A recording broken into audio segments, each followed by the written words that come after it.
Before America was a nation, it was a hard line of settlements along the Atlantic edge of a vast continent. The first English colonists did not arrive with a clear vision of a republic. They came for profit, land, faith, trade, and survival. Behind them was the Atlantic world of ships, merchants, kings, investors, and religious conflict. In front of them was a continent they barely understood. Forests, rivers, coastal marshes, winters, disease, and native powers, who already knew the terrain, the seasons, and the politics of the land. The first permanent English settlement was Jamestown, founded in Virginia in 1607. It began as a business venture, not a patriotic origin story. The men who landed there hoped to find wealth for the Virginia Company. Instead, they found hunger, sickness, disorder, and dependence on uneasy trade with the surrounding Powhatan world. The colony nearly collapsed in its first years. The soil, the water, the climate, and the leadership all worked against it. During the starving time of 1609 and 1610, Jamestown came close to disappearing entirely. What finally gave Virginia a future was tobacco. Tobacco gave the colony a crop that could be sold across the Atlantic. It rewarded those who acquired land, organized labor, and planted at scale. Settlement pushed outward along rivers and into the interior. Virginia became a society of farms, plantations, county courts, local churches, and landholders with growing influence. Labor was always scarce, so the colony relied heavily on indentured servants and, later, increasingly on enslaved African labor in the plantation districts. But the main pattern was land, crop, export, and expansion. Virginia survived because it found a way to turn settlement into a working economy. Farther north, New England grew from a different route. In 1620, the Pilgrims founded Plymouth on the cold coast of Massachusetts. A decade later, Puritans built the larger Massachusetts Bay Colony. These settlers were not mainly chasing gold or tobacco. They came to build ordered religious communities. They brought families, ministers, habits of discipline, and a belief that society should be shaped around covenant, scripture, and communal responsibility. New England towns were compact. The meeting house stood near the center. Farms spread around the town. Schools and literacy mattered because reading the Bible mattered. Local government mattered because daily life demanded constant cooperation. Roads, fences, militias, taxes, church order, and land boundaries. The town meeting became one of the basic political habits of colonial America. Long before independence, New Englanders were learning to argue, vote, govern, and defend their local rights. Between the plantation South and town-based New England stood the middle colonies. New York began as New Netherland, a Dutch trading colony built around the Hudson River and the Great Harbor at Manhattan. Even after the English took it in 1664, its commercial character remained. Pennsylvania, founded by William Penn, offered fertile land, planned settlement, and a reputation for religious toleration. German farmers, Scots-Irish frontiersmen, English Quakers, Dutch merchants, and others all helped make the middle colonies a region of farms, towns, trade routes, and growing cities. Philadelphia became one of the most important ports in British America. New York grew around commerce and the Atlantic trade. The middle colonies produced grain, livestock, iron, timber, and manufactured goods. They linked the northern and southern colonies and gave British America some of its strongest urban and commercial foundations. By the early 18th century, the colonies were no longer a few desperate outposts.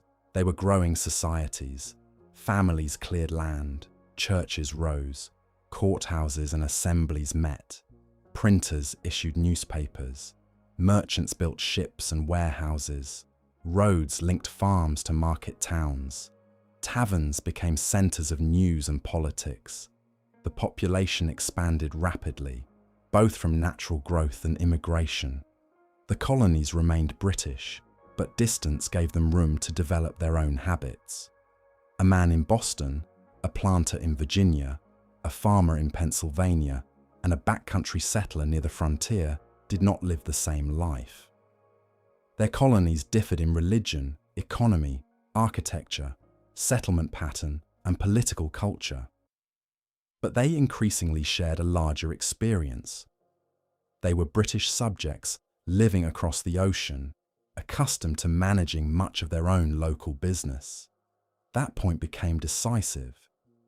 Colonists believed they possessed the rights of Englishmen, property, trial by jury, local consent to taxation, and protection under law. Royal governors existed. Parliament existed. The king existed. But in practice, colonial assemblies had long handled taxation and local legislation. The colonies had grown up with a large measure of self-government, not as a theory, but as a daily habit. The frontier added another pressure. Settlement kept moving inland, and inland movement brought conflict. Native nations traded, negotiated, resisted, allied, and fought according to their own interests. The British colonies were also part of a larger imperial contest with France, whose power ran through Canada, the Great Lakes, and the Mississippi Valley. North America was not merely a colonial frontier, it was a battleground of empires. That contest exploded in the French and Indian War, the North American theatre of the 7 Years' War. British colonists fought alongside British regulars. Frontier settlements were raided. Forts changed hands. Militias learned hard lessons about war in the woods. When Britain finally defeated France in 1763, it gained Canada and became the dominant imperial power in eastern North America. But victory created a new problem: debt.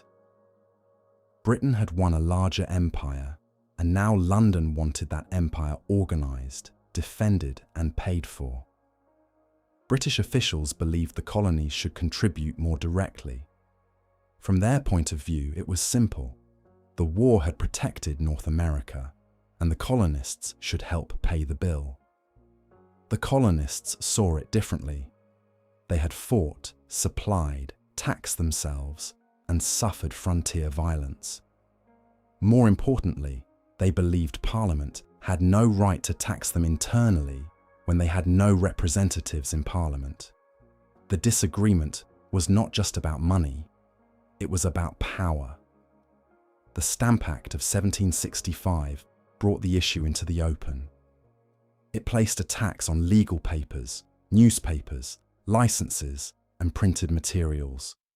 Resistance spread quickly. Colonial assemblies protested. Merchants organized boycotts. Crowds intimidated stamp agents. Pamphlets defended colonial rights.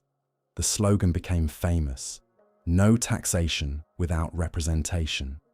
The Stamp Act was repealed, but the crisis did not end. Parliament still claimed authority. New duties followed. Customs enforcement tightened. British troops appeared in colonial cities. Boston became the center of agitation, argument, and confrontation. In 1770, British soldiers fired into a hostile crowd in Boston, killing several colonists. Patriots called it a massacre and used it as proof that military power was being turned against English liberty. In 1773, the Tea Act triggered another confrontation. Protesters boarded ships in Boston Harbor and destroyed East India Company tea rather than accept even a small tax that confirmed Parliament's authority. Britain answered with force. The coercive acts closed Boston's port, altered Massachusetts' government, and sent a warning to the other colonies. London intended to restore obedience. Instead, It convinced many colonists that Massachusetts was only the first target.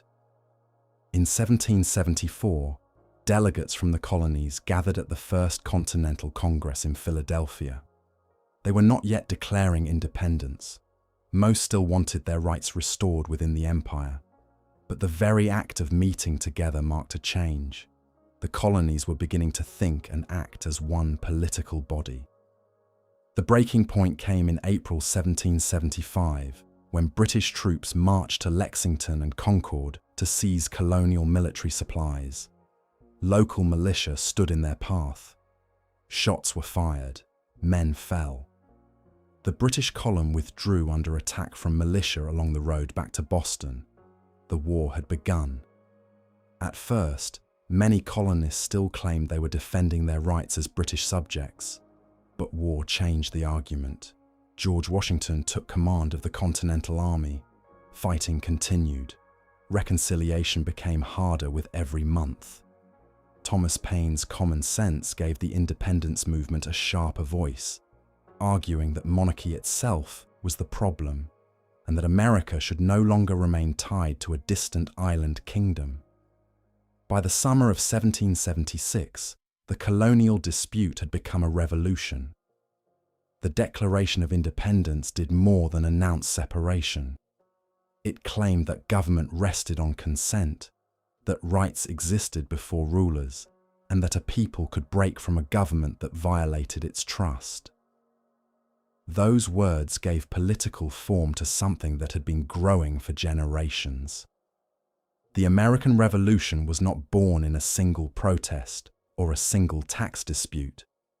It came from the long colonial experience, Jamestown's survival, New England's town meetings, Pennsylvania's farms, Atlantic trade, frontier war, local assemblies, imperial debt, and the inherited rights of English political culture. A chain of settlements had become a society. A society had learned to govern itself. And when the empire tried to tighten its grip, that society discovered it was no longer merely colonial. It was becoming American.